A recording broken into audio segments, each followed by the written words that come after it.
Hi everyone, welcome to banana trades. आज है lecture number 6, जिसके अंदर मैं 10 trading tips that make you profitable इस टॉपिक पर बात करूंगा।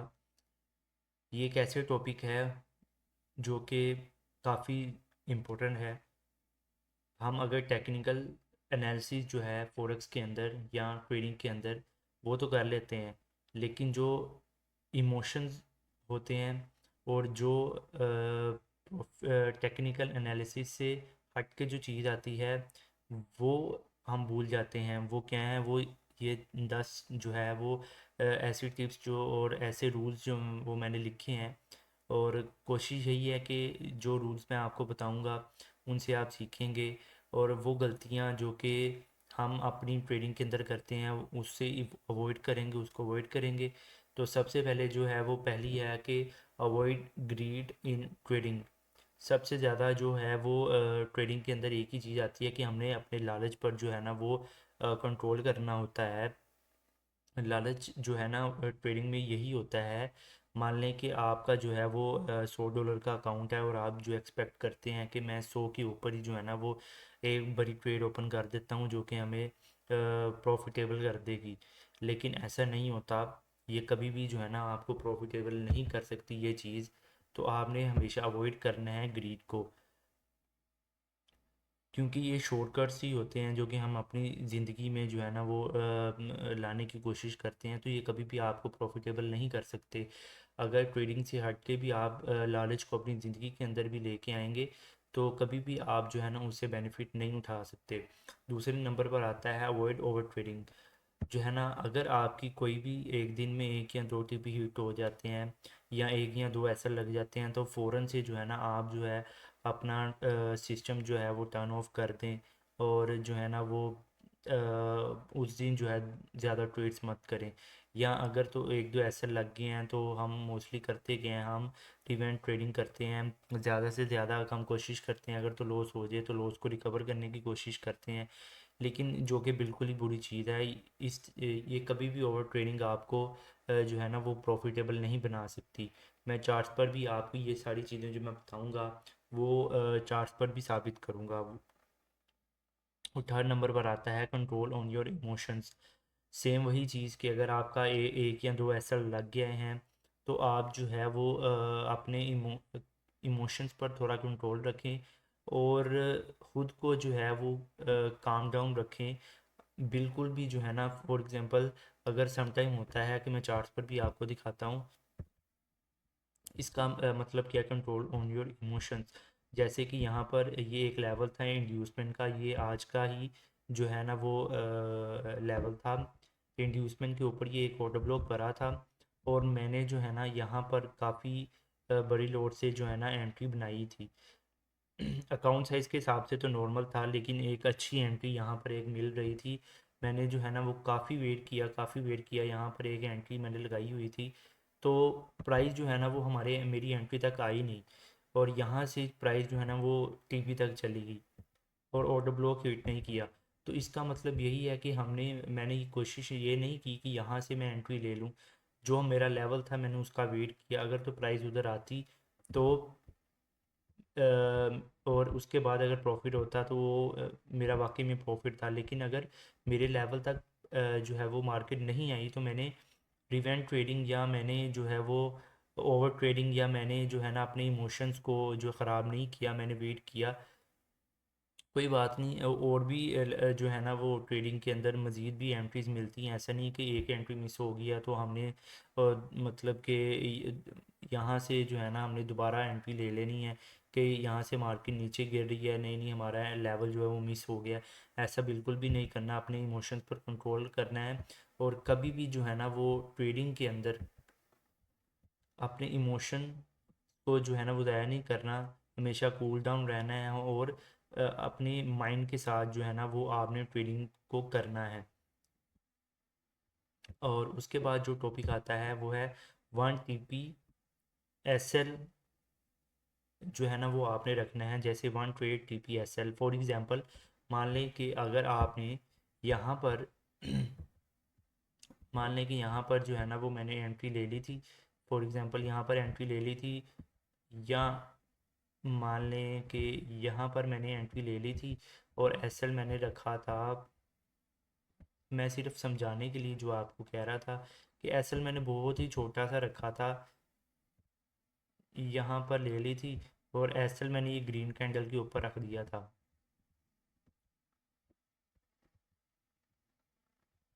जैसे कि लगा लें कि जैसे ही ये वाली कैंडल क्लोज होगी,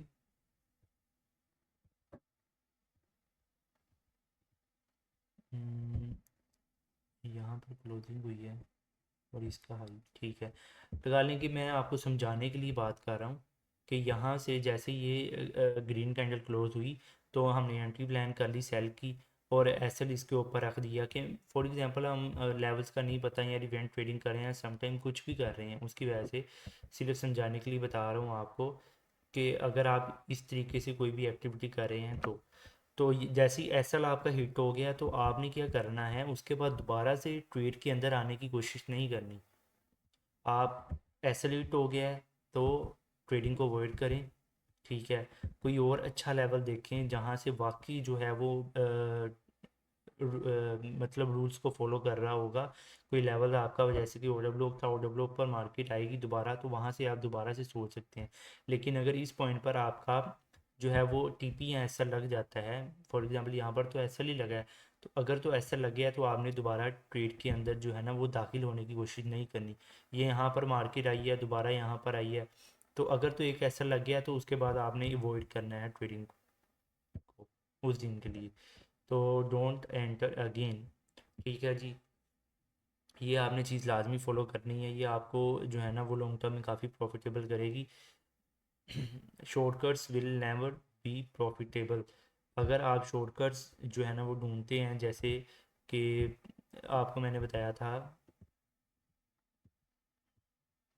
कि आप बड़ी लोड यूज़ कर लें और आप कहें कि मैं जो है ना वो इसको मल्टीप्लाई कर दूंगा जी, मैं इसको डबल कर दूंगा, ट्रिपल कर दूंगा, तो वो आपका फॉर एग्जांपल एक दो दफ़ा आपने डबल तो कर लिए, उसके बाद लेकिन आप जो है ना वो एक ही ट्रेड में आप सारा गवा भी सकते हैं। तो शॉर्टकट्स आपने कभी भी नहीं लेने, इसके अंदर आपने बाकायदा एक ट्रेडिंग को एक प्लान के साथ जो है ना वो लेकर चलना है। आपने लाजमी जो है ना अपना एक जो है वो नोटबुक रखनी है जिसके अंदर आपने डेली का जो है ना वो कितने एसएल लगे, कितने टीपी लगे, तो आपने वो सारा जो है ना वो लिखना है, ताकि आप अगले दिन जब ट्रेडिंग शुरू कर रहे हैं तो आपको पता हो कि कल मैंने क्या मिस्टेक्स की थी और मैंने उनसे आज सीखना है और वो गलतियां दोबारा नहीं करनी। तो ये चीज़ भी उसके अंदर आती है।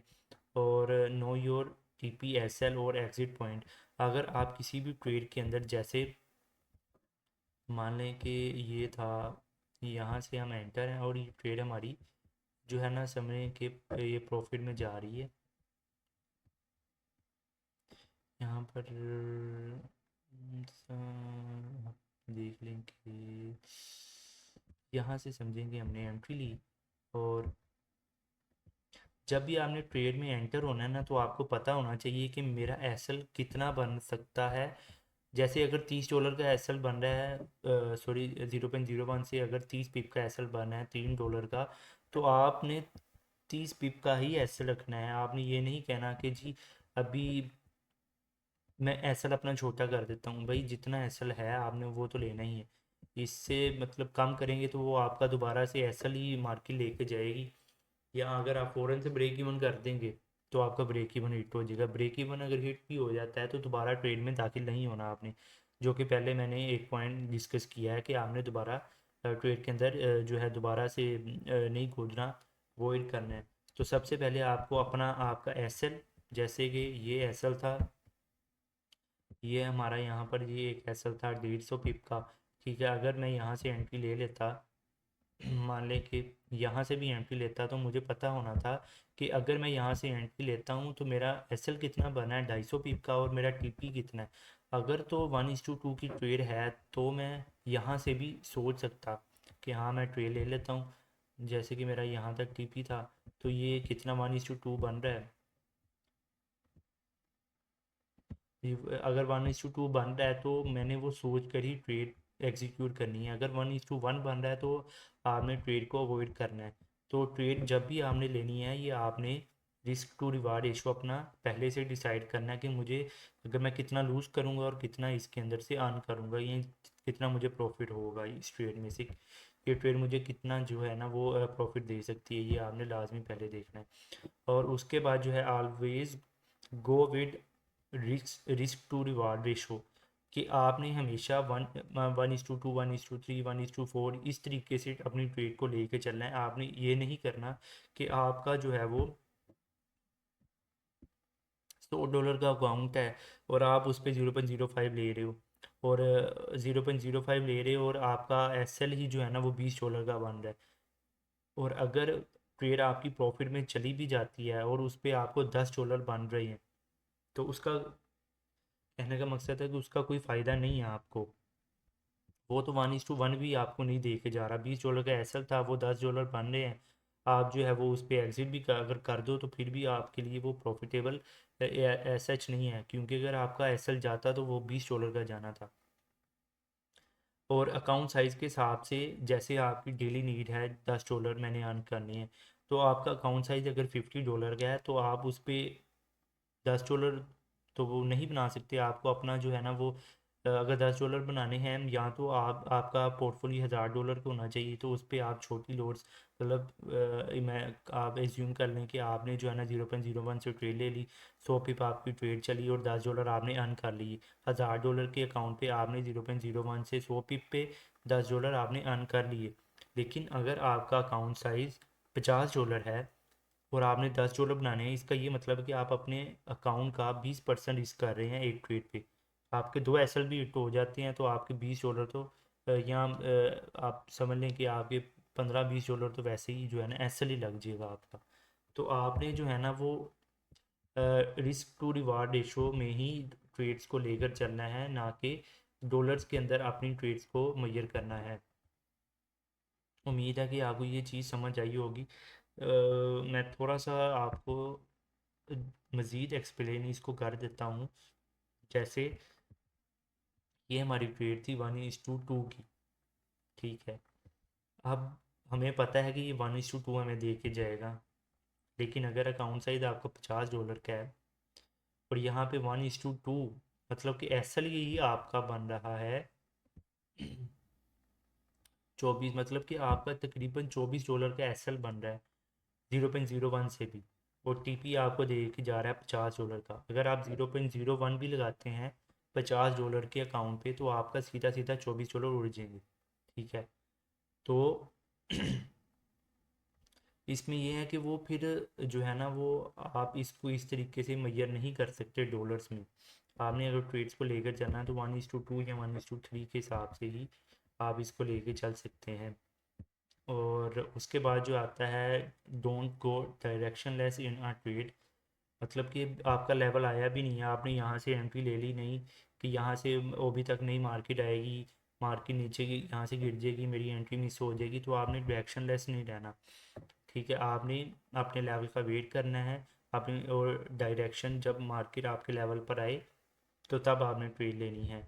ऐसे ही किसी भी ट्रेड में नहीं कूद जाना है। या फॉर एग्जांपल आपने अभी लैपटॉप या सिस्टम अपना ओपन किया है, मार्केट का कोई भी लेवल देखा आपने मैपिंग किए बगैर, आप कहते हो नहीं यहाँ से ऊपर जाएगी मार्केट मुझे लग रहा है, आप ट्रेड के अंदर एंटर हो जाती है और वो आपका ऐसे लगा देती है मार्केट। तो आपने मैपिंग ही नहीं की, तो आपको लेवल मतलब आपको पता ही नहीं है चार्ट्स के अंदर क्या चल रहा है, आपने स्ट्रक्चर मैपिंग ही नहीं की है और आप ऐसे ही ट्रेड के अंदर कूद जाएंगे तो वो आपका एसएल ही लेगी। तो इसको भी आपने अवॉइड करना है। और 10वें नंबर पर आता है फॉलो वन स्ट्रेटजी। जैसे अगर आप एसएमसी सीख रहे हो तो आप सिर्फ एसएमसी के अंदर ही रहोगे, आप कोई और स्ट्रेटजी नहीं सीखोगे। जैसे सपोर्ट एंड रेजिस्टेंस वगैरह की जो स्ट्रक्चर मैपिंग मतलब लाइन ड्रॉ करके जो करते हैं, और ईएमआई पे जो ट्रेड करते हैं, बार बार अपनी स्ट्रेटजी आपने चेंज नहीं करनी, एक स्ट्रेटजी पकड़नी है, उसके ऊपर आप खुद को मास्टर करना है। और इसके साथ एक चीज़ आती है कि आपने एक ही मेंटोर अपना रखना है, बार बार अपना मेंटोर चेंज नहीं करना। किसी मेंटोर का थोड़ा सा स्ट्रेटजी चेंज होगी ट्रेड्स लेने की, किसी की चेंज होगी, लेकिन अगर आप बार बार मेंटोर बदलेंगे तो आप कभी भी जो है ना वो प्रॉफिटेबल नहीं रह सकते। या फॉर एग्जांपल अगर आप यूट्यूब पर भी किसी की वीडियो देखते हैं और उसकी स्ट्रेटजी चेंज है, और एट अ टाइम आप जो है दो तीन यूट्यूबर की लाइव स्ट्रीम देख रहे होते हो, कोई वो ट्रेड बता रहे होते हैं, कोई सेल देख रहा होता है, कोई बाई देख रहा होता है, तो इस तरीके से आप कंफ्यूज हो जाते हैं। अगर आपने 1 मिनट और रखा होगा, अगर जिस दिन उसका ऐसे लगेगा आपका भी ऐसे लगेगा, मैं सिर्फ समझाने के लिए बता रहा हूँ, जिस दिन उसका ऐसे लगेगा आपका भी ऐसा लगेगा, और अगले 3 या 4 टीपीज अगले कंटिन्यू उसके हिट होंगे तो आपके भी हिट होंगे।